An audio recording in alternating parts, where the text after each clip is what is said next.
I'm Sue Martin, and I'm honored to be part of Art in the Garden this year. I moved to Utah in 1995 from the East Coast.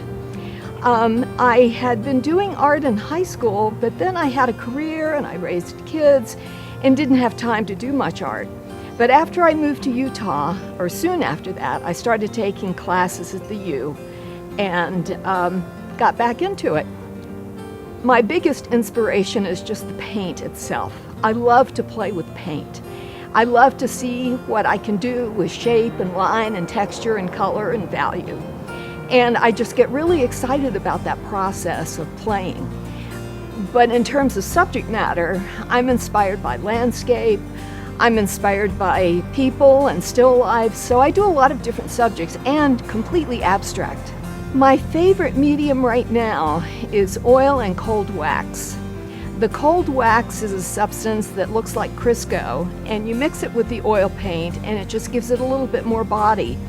And you can build up layers and then you can carve back into it. I love texture, and so that allows me to give the paintings a lot of texture. The painting behind me is one of about 30 paintings I painted from a single photograph I took in Zion National Park.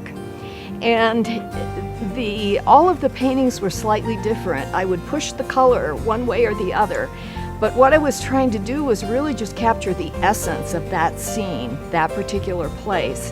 And so as I worked on these 30-some paintings, I had to decide, okay, so what is really the most important thing here? Is it the sky shape? Is it the trees? Is it the mountains? And for this particular painting, I created a stencil, and I pushed paint through the stencil to represent the rock formation, the striations in the rock.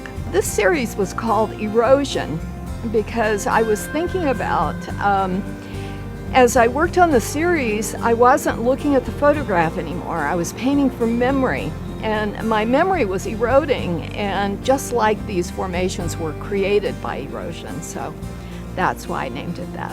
When I started painting again in about 1998, after we had moved to Salt Lake City, I took lots of different workshops from lots of different people.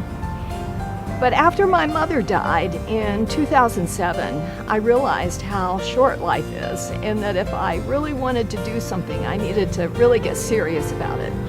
So in 2009, I enrolled up at the university in the art program and got my Bachelor of Fine Arts degree.